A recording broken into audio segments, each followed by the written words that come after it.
I'm gonna go on the fighting game tangent again because I talk about this a lot on stream, but major fighting game developers are like the worst. They're the worst.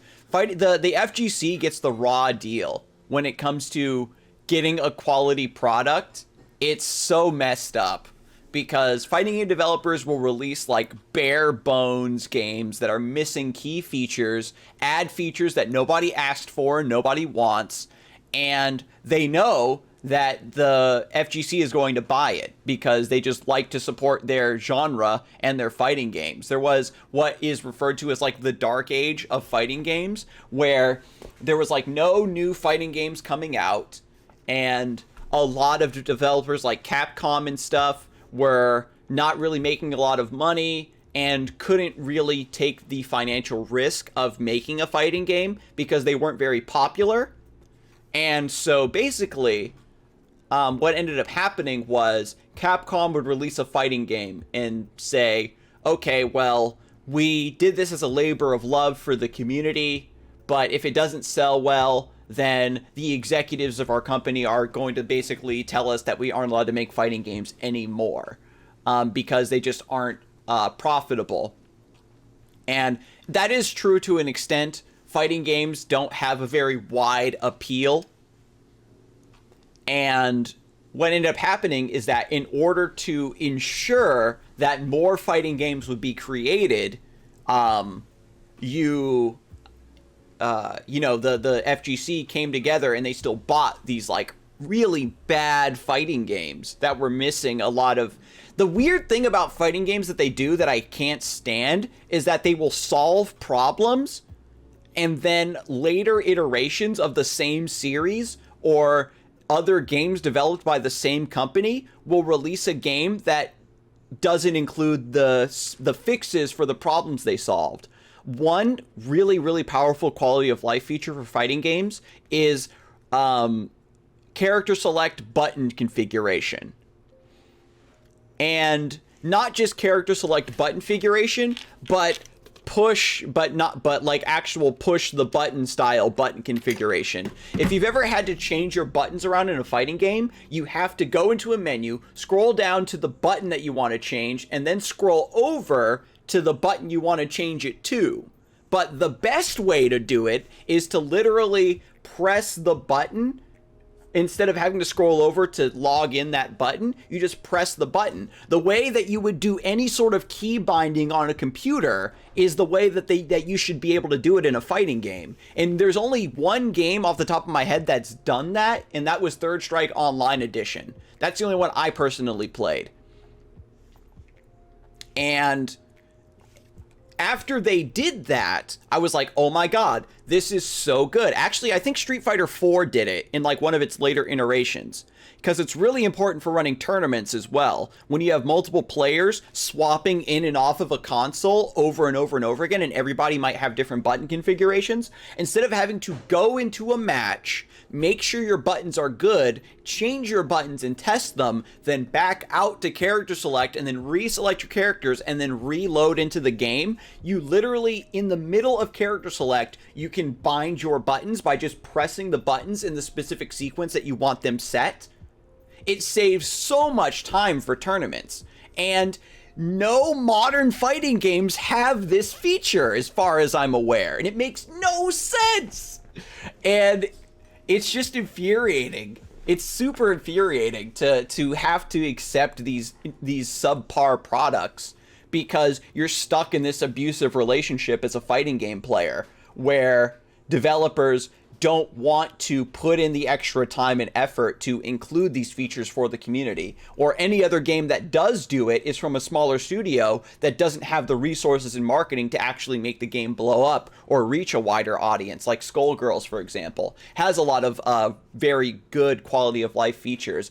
And when it comes to quality of training mode options and being able to display hitboxes and frame data within the game while you're in training mode so you can test combos, test punishes, like, is not a part of any modern fighting game. Only like indie games do that because they're developed by people who actually love fighting games and understand what the community wants in their game for practicing and getting good at that game. And again, the FGC is stuck in this terrible scenario where the developers keep running the same, they run the same play on them every time. They release a game and they say, well, if this game sells well, then, you know, we can continue to make more games in the series. And it happens every time. They release the game, you buy the season pass so that you get all the DLC characters as they release them, and then they release a bunch of dumb costumes so you can buy the costumes and dump even more money into the game. But the game's got shitty online, so you're lagging and you can't even play against friends. Like, weak tournament support, terrible, like, single-player features, terrible training features. So only the most hardcore players can even really enjoy the game to its fullest extent. And then the next year, they sell, like, the Primo Edition, the Champion Edition, the next version that includes all the DLC characters from the first version, plus a rebalance, plus the quality of life changes that everybody's been asking for in this version, and then you buy that one, right? If you decided not to buy the first one because you're just going to wait for the second version to come out so you can get all of the stuff that was in the first one at a better price, right? You have to ask yourself, do I want to gamble that they are going to make if I don't support this game and people just decide not to support this game because they're waiting for the next version to come out? Will they make a next version? Or do I want to buy the initial version because I want to still get familiar with the systems and practice it a bit so that I'm not starting from square one when the next version comes out, so I can actually be a competitor in this game? So you're stuck in this terrible catch-22 scenario where you're getting screwed out of money and then you're buying a product that is kind of bad anyway. Like, I was super hyped for Grand Blue Fantasy Versus, but that game's netcode is so terrible that you can't even really play it effectively.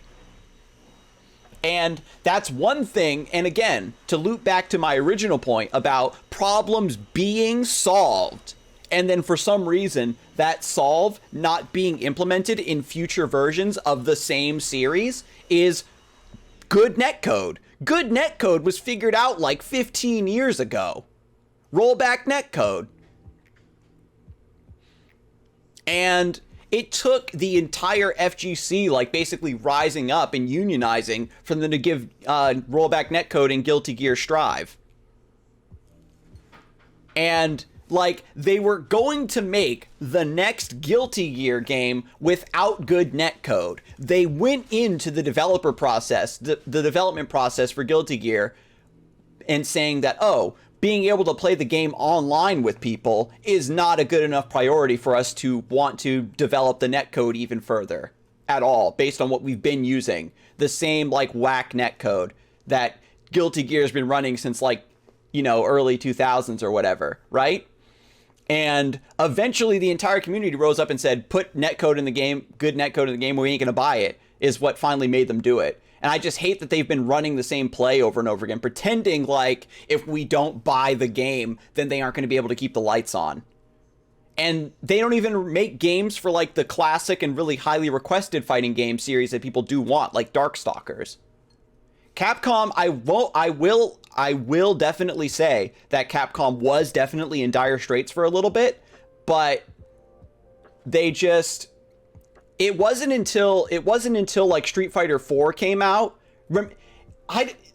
Unless you were really big into fighting games, it's really hard to remind people about how much of a force Street Fighter 4 was when it came to putting fighting games back on the map. Before Street Fighter 4 came out, people were still playing, like, the really old stuff, like Marvel vs. Capcom 2 and Third Strike, and that's pretty much it. And, like, you know, Tekken was still running on the side. You had, like, Soul Calibur 2, but you know what I mean. Street Fighter 4 is what put fighting games, like, back in the spotlight, and, you know, esports blew up. So many people, like, made their careers off of fighting games just from the raw power of Street Fighter 4. And then shining a spotlight on fighting games in general also made Super Smash Bros. Blow up, and then Melee had their renaissance back in, like, 2011. And we got that follow from Feast and Famine. Thank you and welcome to the Knighthood. I complain about Capcom not giving us a new Darkstalkers game all the time. I'm just here to talk about Swole Squirrel. Oops. I've been ranting so long my monitor turned off. Hang on. It's super weird too, because like if you make a new Darkstalkers game, people will buy it. And again, they have the holy grail of just a captive audience that's going to buy whatever they put out. It doesn't even need to be a good Darkstalkers game. People will still buy it because it's Darkstalkers. They'll still buy it because it's a fighting game and they want to support the FGC. And I personally feel like the FGC as a whole needs to stop supporting fighting game developers that aren't releasing good products. Like, you don't see people like just imagine, right, if Runeterra didn't do any balance patches and you just had to just play it, right? You just had to stick with whatever they threw at you, and the deck tracker was laggy, and and you couldn't filter by, like, imagine you wanted to build a deck, right? And you went in to build your deck, and the cards were in alphabetical order, and you couldn't filter the cards by region, and you just had to scroll through every single card in the game in order to get the card that you wanted, and then you couldn't just click on it to add it to your deck. You had to physically drag and drop every single card from the card pool into the deck that you wanted to make, right? Like, there was like a lot of like really small features that you don't think to actually put in the game, but when they aren't there, you're like, oh my god, why doesn't it have this feature? Why doesn't it have that feature? You know what I mean? And imagine if Runeterra just released like that and they didn't change the deck builder or anything. You had to wait until Runeterra 2. You had to wait till like a year and a half later for them to release an entirely new version of this game with a better deck builder in it.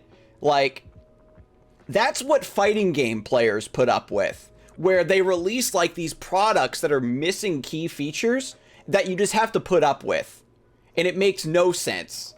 And you don't see any other genre putting up with that. Like, if a shooter releases, or a really good example is in fighting games, they'll release them with the inability to create a lobby where just you and your friends can play against each other. It's dumb stuff like that. Pokemon, oh my god, yeah. Pokemon is probably the other one that puts up with having really, really dumb features in their game, or lack of quality of life features for sure. But like, if you release a shooting game and like you don't have certain key features for whatever reason, or you have bad like laggy servers, so people just aren't going to play your shooter. People are just going to go, oh, this game is bad, don't buy it. The reviews are going to come out, it's bad, right?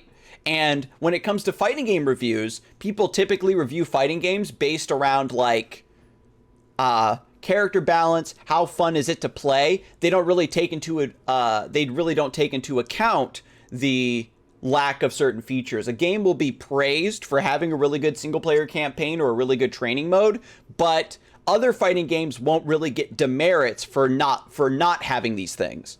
Grand Blue Fantasy Versus has a really, really cool single-player mode. What's up, Demi Fiend? That game is definitely for those who want to sink a year of their life into it. What did I just join? Yo, what's up, Craze Killer? I'm currently ranting about fighting games right now. And just what a terrible product they are. In terms of just, like, quality that the FGC is forced to put up with.